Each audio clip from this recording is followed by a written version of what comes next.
So hi everyone, welcome back to Brook Valley Life, or hello for the first time. Welcome to everybody. Archery again today, and it's the ILF riser comparison.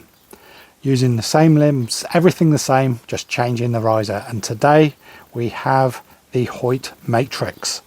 Now this is a pre-runner, or the one before the Hoyt Nexus that I've already reviewed.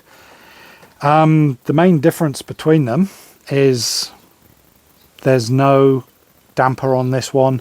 The geometry might be slightly different. I don't know yet. We haven't put it together.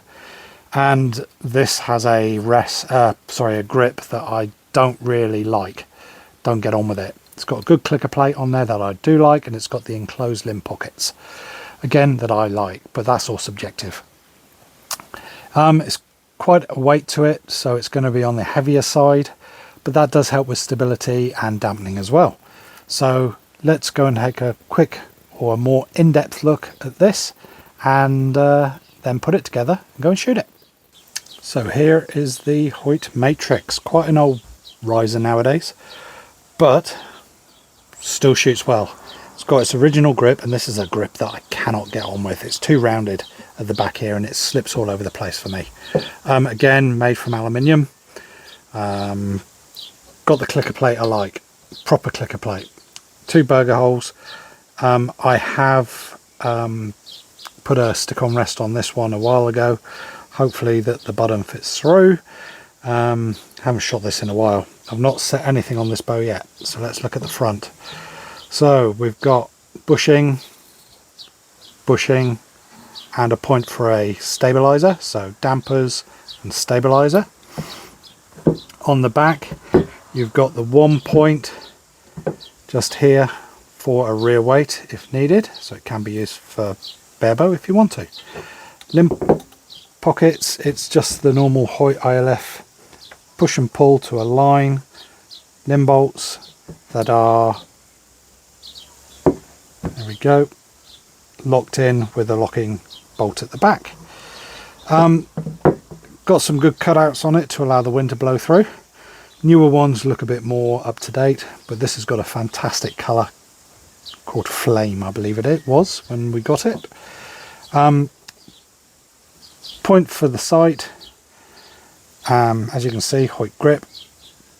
I can put another grip on there if I wanted to, but I just wanted to put the one that came with it just to show what it's like, and that is it. I will set this up and we will go and shoot it. Today we have the next installment of riser comparison, and today we are using the Hoyt Matrix, another oldie but goodie. Yeah, everything's the same limbs as before. What we're going to do is put it through the chronograph. We're going to measure brace height, tiller, draw, and everything's the same. So I've put the limb bolts in the middle, so let's go and have a look. So here we have the Hoyt Matrix all set up. As you can see, it's virtually the same colour, just slightly darker than the Nexus I used. As I said, everything else same. Knocking point, we'll have to see where that is. Same stabilizers, everything the same. So first things first, let us check the draw weight. Same arrows, same draw length, and again this will be in grams, and I'll change it to pounds for everybody over in America, I guess.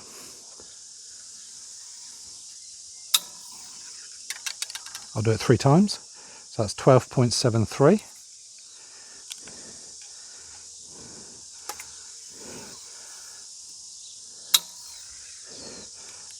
.7 consistent, which is good.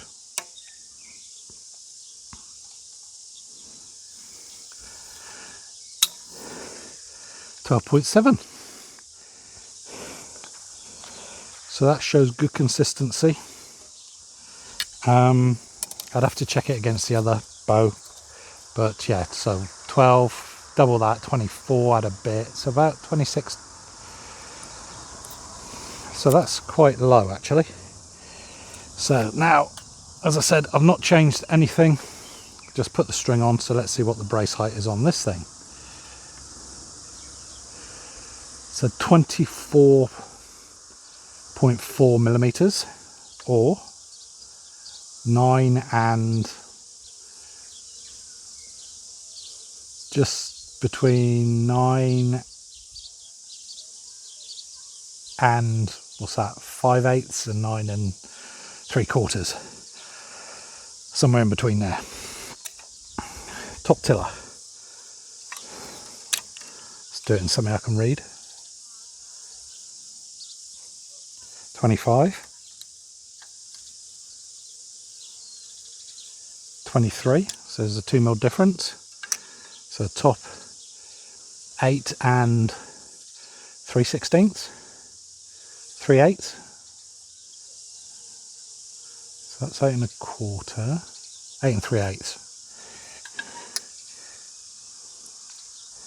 8 1/8. So as you can see, we have a positive tiller, so a bit more at the top, which is how bows can be shot. But I've not changed anything, I've just put them both in the centre, and that's how it came out. So we've done the draw weight, we've done the measurement. Let's go for an overall bow weight. Again, this will be in grams or kilograms, and I'll change it. 2.895 grams, so 2.89.5 kilograms. Six poundish. I will do it properly and I'll put it up somewhere. So again, these knocking points are set for the ET12 Proceed from Nika. And I guess the next thing we're going to do is pass this bow through the chronograph, see what we get. I guess it's going to be a bit like the Nexus, somewhere around 159, around there. High 150s anyway, maybe even a 160 if we're lucky. So yeah, let's get it all set up. So here we are, chrono set up. I've got the other camera on there. Put 3 arrows through and see what we get.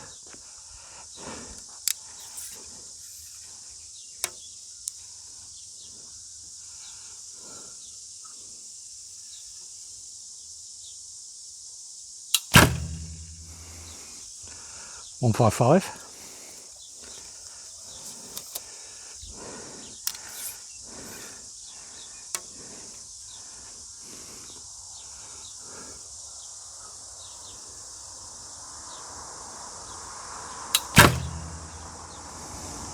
.159.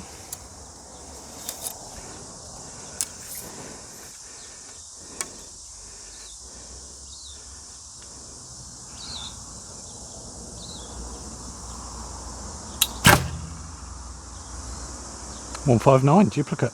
So as you can see, due to how the bow's made and the angles and how it sits at mid, it's dropped the poundage, therefore dropped the speed, but it's very, very consistent. Two the same, one a bit less. So 159, good score. Let's take this back to 18 and shoot. And again, I guess these arrows are going to be going a bit to the side, but we'll just have to wait and see what the knocking point's doing, whether we get high or low. So let's go back. So here we are back at 18 meters. I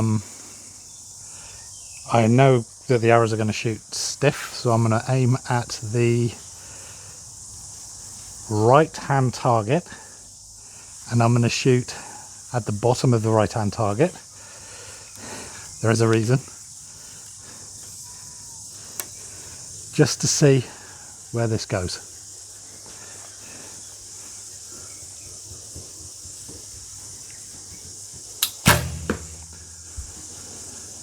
So I'm shooting the bottom of the yellow.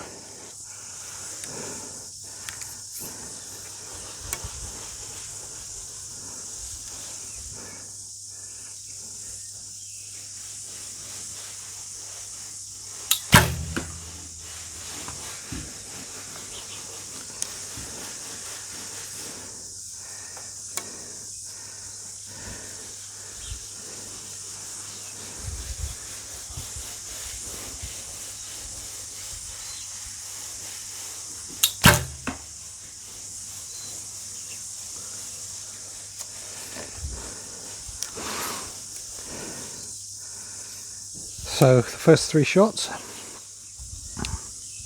it's a Hoyt. It's a very good riser. Again, it feels solid. There's no rattles. It feels solid. I do not like the grip that comes with this. I would always change that. Subjective again, but yeah, I don't like the grip. Yeah, you can adjust the limb pockets. It's got plenty of places for extra weights, top, bottom, middle, and on the back as well. Adjustable limb pockets, as I said, left and right, and in and out. So lots of change. I think it's like a 10% change in draw weight you can have.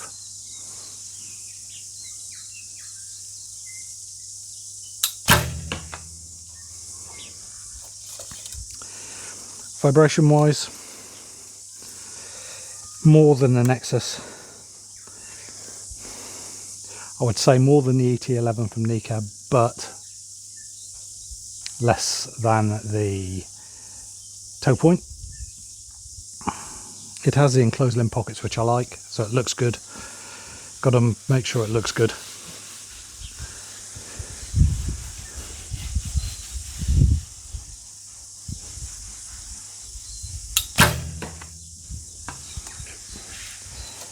With some proper dampers on there, it'd be really good if it had a nice grip. And this is older than the Nexus, so you could be looking 18 possible years and still in good condition.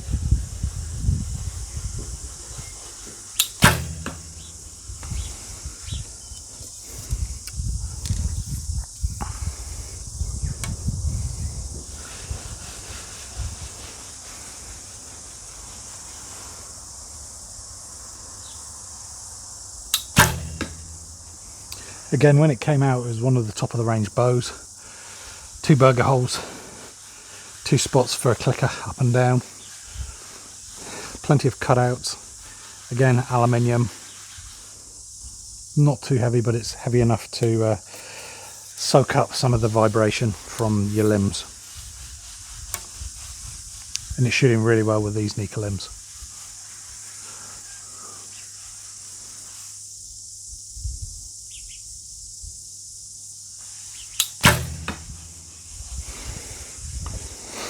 Two more.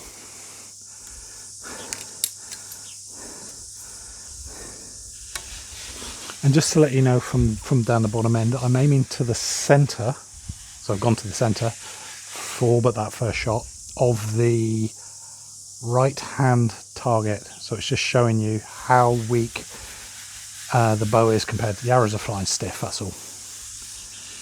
But they're grouping.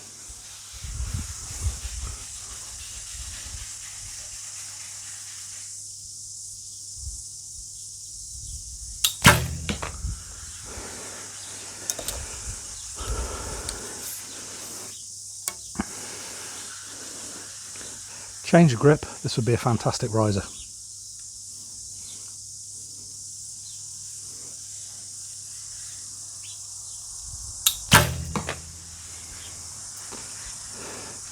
Now the knocking point isn't too far off on this one, so the geometry is going to be slightly different to the others as well. If anything, I would say it's slightly low, but let me just have a quick look.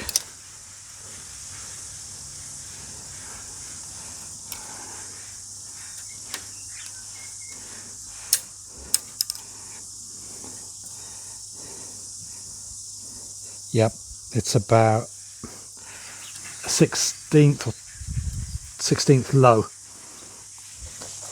from where I would want it, but that's pretty good. So let's go and have a look down the other end. So here we are down the other end. Here's our arrows. Considering nothing's tuned on the bow and it's just whacked together, I was aiming here, so it just shows how much spine does affect. These are 700 allegedly. I think there may be a bit more. That I'm using for all of my testing that I'm doing. And the Hoyts have been over this side, and the Nikas, which are designed to run with those limbs as well, have been in the centre, and the toe point I think was over here as well and up. So just shows you how risers can make a difference. Up and down, might be me, first shots of the day, but in line, that's not bad. I'm pretty impressed with how that bow shot. So let's go back inside, do a final conclusion. So here we have the Hoyt Matrix. Thoughts on it? For the age, it's a fantastic riser. As I said, I would change the grip. I do not like the grip. It's too rounded. It moves around too much. It's light enough, but it feels strong in the hand. It doesn't feel rattly. It's a good solid riser. It's Hoyt. Hoyt make good risers, a bit like Win and Win, MK, Fivix, all of those other big name brands. They're very, very good. It's got the clicker plate that I like, 2 burger holes, and I said this 15, 18 years old now, if not a bit more. Plenty of room for other things. So this was at the beginning of Hoyt coming into some really, really good risers. They had the Nexus after this, then the GMX, and then they came out with the Formula stuff. So all very good overall. So I can say that if you can find one, because they're very hard to find, secondhand, if you want a good riser that will last you a long time, the Hoyt Matrix is a very good riser. So yep, I can quite categorically recommend this as a good riser. So if you've enjoyed this video, the 4th I think in this series, just to show you the different geometries and all stuff like that. This one's closer to the Nika that I started with than a lot of the others, and the knocking point's good. The brace height, yep, it's a little bit big, but still shot very well. Perfect tiller, so yeah, very, very good. I'm impressed. Please hit the like, subscribe, share with your friends. Let's get a community going. What do you shoot? Do you think that getting a good riser is a good way to start, or should you get a cheap riser and get some good limbs? I always say get a good riser, because that's going to last you a long time. Get one that feels good in the hand and you're confident with and you're comfortable with. Limbs, as you progress, you're going to go up in limbs, so get a limb that you can shoot with. You can go for cheap ones. As I said, Nika do a cheap C2 or C1 limb. They're very good, and there's some other fantastic ones out there that are worth looking at. Not just the Chinese, but there are some American and European ones as well, so have a look at those. Overall, good. So I will catch you next time. Keep shooting. Bye bye for now.